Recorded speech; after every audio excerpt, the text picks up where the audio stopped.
Vive la terror! Liberté, égalité, fraternité. I am your host on the left, Owl. I'm your host on the right, Brok. And those were calls of the revolution. Actually, no one really said long live the terror. That didn't happen. No. But I mean, it's the spirit that counts. And I think this picture really encapsulates that. This is a picture of the French Revolution. Welcome to Myth and Meaning.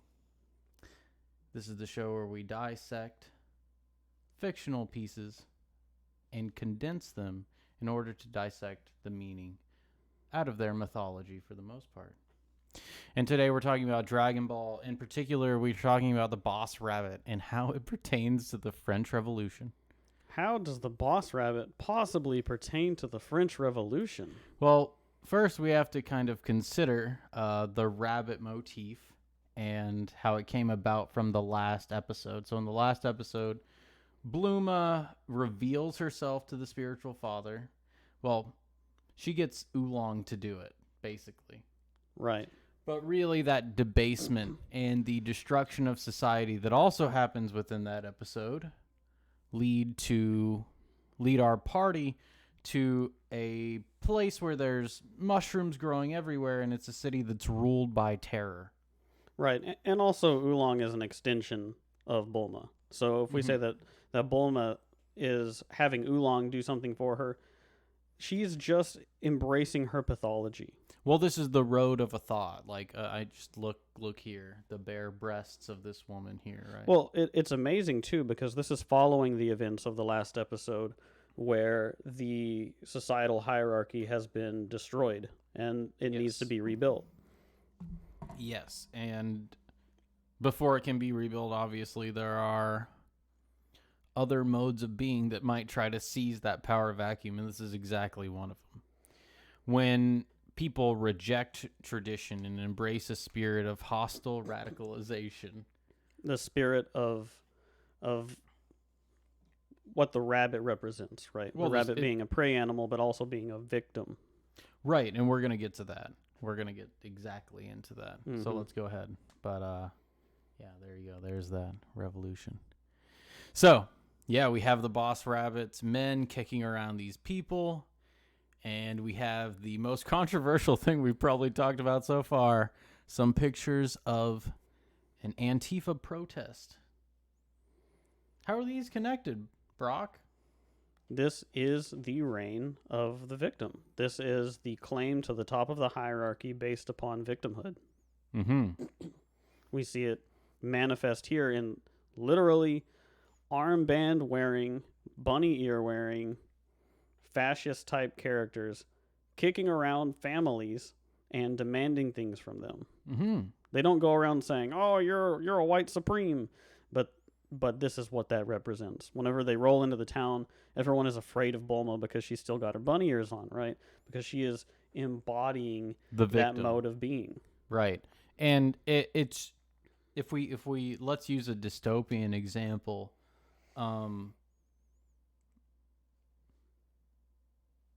Salem witch trials, let's say, right? McCarthyism-ish. I guess it's not actually dystopian. Those things actually happen. It is that rule of the victim, right? That first person to cast the aspersion. The person who, whether they're guilty or not, suffers the consequences of the mob. And this is the mob here. Right, and that's not to say that somebody in a victim position is not right and that they don't have rights. But to say that by the virtue of being a victim, you then have a claim to the top of the hierarchy is something that leads to la terreur. Right, and it is an expansion and an explanation of what will happen if Bulma continues to adopt the spirit which she has. Right, which is the spirit given to her by Oolong in her search for meaning in the desert, right? Right, in her disrespect of her masculine integration. Exactly. And so for that, she gets turned into an object. She gets turned into a carrot, something to be consumed. And the consummation of that by society, right? And in this case, the boss rabbit has done it to her. Yeah, the highest victim, Yeah. right? The top on the oppression scale, or what is it called? The stack, the oppression stack. Yeah.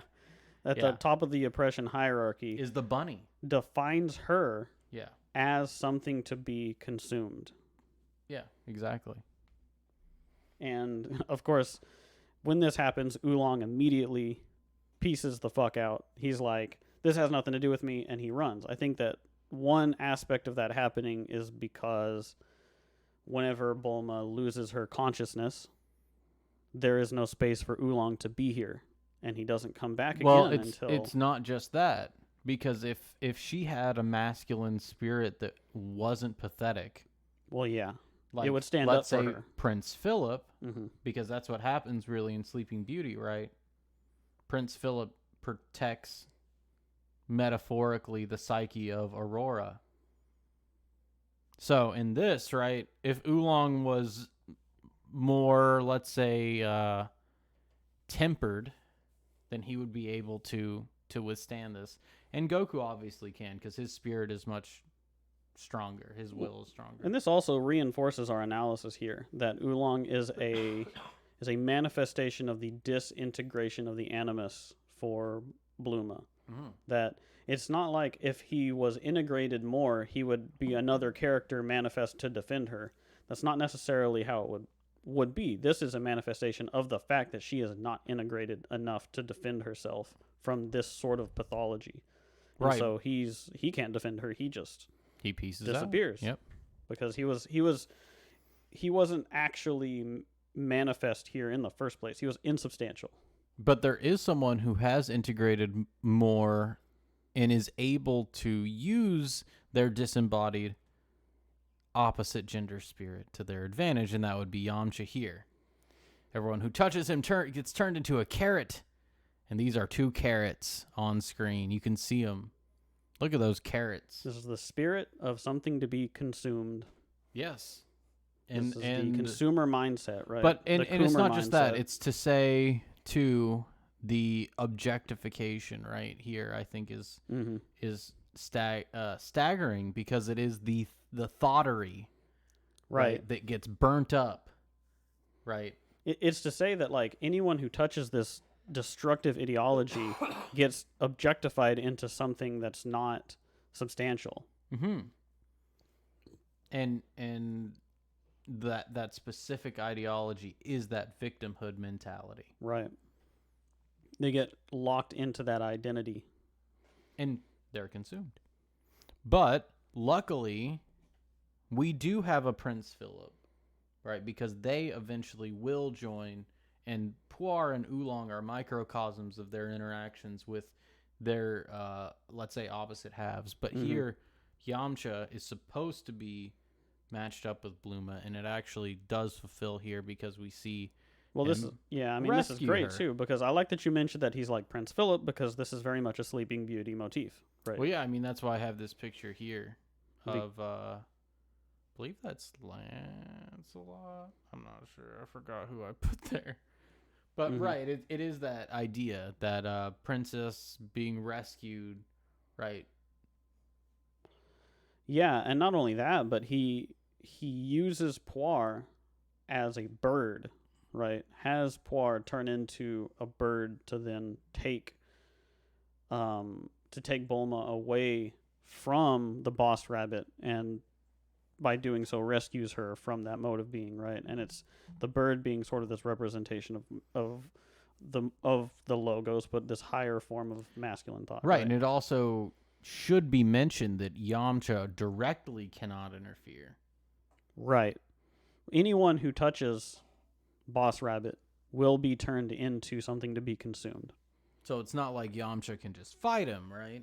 Exactly. You can't fight this idea. You can do something about it, and we're going to see in the next... I think it's the cliffhanger in this episode, too, that it's like, can Goku stand up against this? Yeah. Because he can't touch it. He can. And so, yeah, they rescue Bulma here. She doesn't exactly get turned right away. This is the impetus for the turning, is Puar changing into the boss rabbit and instilling La Terror into our antagonist. This is the self-destructive nature of this way of thinking. Turns the victim spirit into the victim. Ultimately, it cannot stay on the top of the hierarchy because the nature of the victim hierarchy is that self-destructive. It always flips itself back over. Right, because the there's always a victim, right? And you might be next for the guillotine. Well, it's the put up or shut up. Are you really a victim? Let's make you a victim, right? Right. Well, yeah, right. Yeah, because being at the top of the hierarchy as the victim victimizes people, and you become the terror. That needs to be turned over again. So that whole ideology, that whole mode of being, it eats itself. That's why we have the Ouroboros there. Right, but I mean, that's been happening since the late 1700s, basically over and over again. It just eats itself, costing thousands of lives. But yeah, and then I think it's significant, too, to say that horseshoe there is indicative of the tendency for this ideology to turn on itself as well and to become what exactly it was supposed to not be. Right, that's to say that if you think that all structural forms are predicated on the expression of power, the only way that you can stop it is by acting in a way that you are just an expression of power and you become the thing that you hate. Right. I think I agree with that. Now, the last point, and we mentioned this earlier, was Oolong's departure. Now we're going to come to Oolong's return, which is this spirit of the masculine, which is willing to sacrifice for the feminine, that is a divine path. I didn't want to put the Titanic again, so I put another example, because there are so many examples indicating that men sacrifice themselves for the female spirit or for females in general. Right. The feminine. Without understanding this, there's no impetus for Oolong to return. This is his out. He's been tyrannized by Bulma all this time, right? But even as pathetic as he is, and that's kind of true what is in here. This is Sidney Carton. He's from Tale of Two Cities. He tries to get the main character to fall in love with him. And there's another man that she actually does love, and he's going to be guillotined. So he takes his place for the woman he loves, willing to sacrifice so they can be together. And as pathetic and as worthless as Oolong is, he still has the impetus to sacrifice for the feminine. And that's what he comes back to do. And that is what actually helps rebuild after the terror. And this is something that can make Bulma respect Oolong, right? Which is what we need for the resolution of her story in the first season of Dragon Ball. Is for her to be able to see Oolong as something to be If Oolong respected. left at this point, oh man. If Oolong left at this point, grown, then that would be the end of Bulma's story. Right. And so I think this brings us to a neat ending, because this episode really is a lot about Bulma, not too much about Goku in this one. Yeah, I love this episode so much. It seems at a first glance like this is a bottle episode. Like or filler. Yeah, a lot of people would call this episode a filler episode, that you couldn't take something away from it, really. But I think that this is a significant episode to the themes of the first season. It's kind of a hinge, because after this, it's all very, very serious. Yes, and we're going to get into our big episode, maybe a 45-minute myth and meaning. Yeah, it's going to be deep. Coming up. But if you liked what you heard, please give us a like, subscribe, comment whether you agree or disagree. And remember, I'm your host on the left, Owl. I'm your host on the right, Brok. And remember, everyone, vive la revolution.